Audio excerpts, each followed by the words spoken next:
Hello and welcome to Minerva एजुटेक। True false हर exam में आपको 12 मार्क्स के लिए पूछे जाते हैं। 12 मार्क्स में से आप कितने मार्क्स ला पाएंगे वो आप पे डिपेंड करता है। पर आपको ये जो बेसिक ट्रू फॉल्स है जो यहाँ जो आरटीपी में है, जो एमटीपी में है या जो प्रीवियस अटेम्प्ट के क्वेश्चंस में है, वो आपको एटलीस्ट करके ही जाना चाहिए। सबसे पहले स्टार्ट करते हैं नवंबर 22 की आरटीपी से, जो कि है एकदम लेटेस्ट वन। पहला question, the financial statement must disclose all the relevant and reliable information in accordance with the full disclosure principle.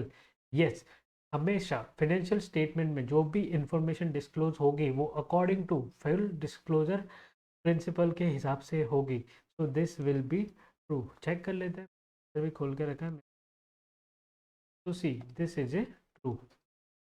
Now, moving to the next question, the debit note issue are used to prepare sales return books. अब देखो debit note किसको issue होती है? जिसने जिस जो हमारा creditor है, क्रेडिटर उसको हम डेबिट नोट देंगे। क्यों? क्योंकि वो हमारी बुक्स ऑफ अकाउंट में क्रेडिट में है, तो हम उसको डेबिट नोट इशू करके उसके बैलेंस को सेटल करेंगे। पर यहाँ पे क्या बोल रहा है? Debit note for sales return. This is incorrect. Debit note हमेशा परचेज के लिए यूज होएगी। तो चेक कर लेते हैं, debit note false. The debit note issue are used to prepare purchase return books. तो ट्राई एंड अंडरस्टैंड हियर। आपको यहाँ पे ट्रू और फॉल्स के खाली मार्क्स नहीं मिलते। 2 मार्क्स है तो 1 मार्क आपको ट्रू एंड फॉल्स सही जज करने का, और दूसरा मार्क आपको उसका थोड़ा सा डिस्क्रिप्शन देने का। अब आप ये लाइन देखोगे डिस्क्रिप्शन का, तो क्या लिखा है? खाली डेबिट नोट परचेज के लिए होता है, इतनी सी लाइन लिखा है, आपको इसमें पूरे 2 नंबर मिल जाते हैं। तो इस तरीके से हमको करना पड़ेगा। तो this is false. Now moving to the next question, third, which is C. Bank reconciliation statement is prepared to arrive at the bank balance. No, this is incorrect. Bank reconciliation statement हम इसलिए बनाते हैं कि हम passbook और अपना cash book में के बैलेंस को टैली कर पाए, ना कि बैंक बैलेंस को ढूंढने के लिए हम बैंक रिकन्सिलिएशन स्टेटमेंट बनाते हैं। That's so false. Okay, bank reconciliation statement is prepared to reconcile and explain the cause of difference between bank balance as per cash book and same as per bank statement as on particular date. Okay, so this is also false. Now moving to next question. If closing stock appear in the trial balance, then closing inventory is not entered in trading account. It is shown only in balance sheet. Yes this is correct. मतलब अगर आपका closing balance trial balance में आ रहा है, that's mean closing balance का adjustment already हमने purchase के सामने कर दिया है। ओके, तो उस केस में क्लोजिंग बैलेंस को हम खाली बैलेंस शीट में दिखाएंगे, हम उसको ट्रायल बैलेंस में नहीं दिखाएंगे, क्योंकि वो ऑलरेडी ट्रायल बैलेंस में से परचेज में से माइनस हो चुका होगा। तो देखते हैं, this is true. Yes, the closing stock appear in trial balance only when it is adjusted again purchase by passing the entry. मतलब वो ट्रायल बैलेंस में तभी आएगा जब उसको परचेज के अगेंस्ट एडजस्ट कर लिया है ट्रायल बैलेंस में एक एंट्री पास करके। In this case closing stock is not entered in trading account and it shows only in balance sheet. उस केस में वो खाली बैलेंस शीट में शो होगा, वो ट्रेडिंग अकाउंट में शो नहीं होगा। Moving to the next question. So this is true. Now next, depreciation is a non-cash expense and does not result in any cash outflow. Yes, this is correct. Depreciation non-cash expense है, जिसको हम P&L में record करते हैं, उसकी वजह से कोई भी कैश का आउटफ्लो नहीं होता। तो this is true. Yes, true.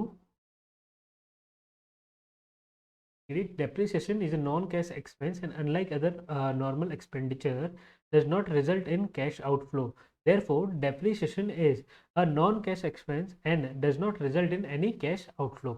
Okay, moving to the next question. Count at the time of retirement of bill is gain for the drawee. Yes, this is true. जो रिटायरमेंट के time पे discount देंगे, जो वो ड्रॉई के लिए gain होगा और ड्रॉअर के लिए एक्सपेंडिचर होगा। Discount at the time of retirement of bill is a gain for drawee and loss for drawer. In case the due date of bill fall after the date of closing the account, the interest from the date of closing to such due date is known as red ink interest. Yes, this is also true. In case of the due date of bill of fall after the date of closing of the account, then no interest is allowed for that. However, the interest from the date of closing to such due date is written in red ink in the appropriate side of the account current. This interest is called red ink interest. Then now moving to the H.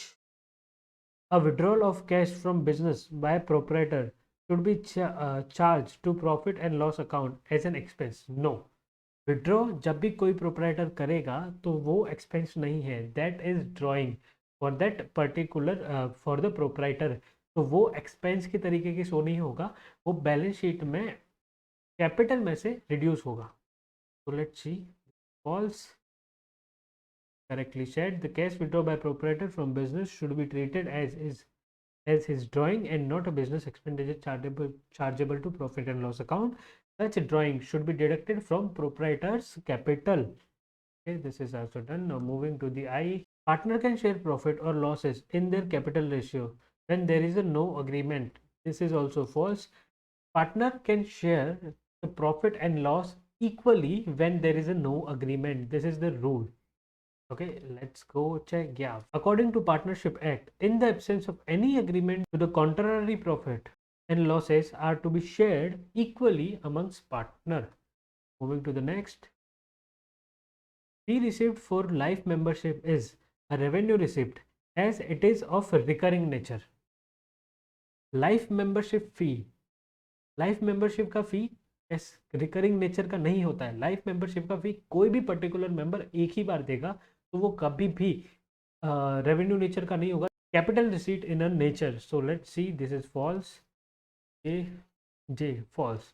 Life membership fee received for a life membership is a capital receipt as it is of non-recurring nature. It is directly added to capital fund or general fund. Now the last, debenture interest is payable after the payment of preference dividend but before the payment of equity dividend. This is false.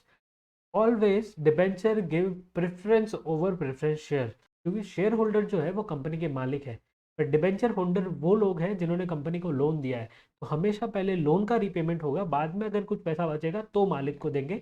तो पहले debenture holder को payment होगा, उसके बाद अगर पैसा बचेगा तो प्रेफरेंस शेयर होल्डर की बात आएगी।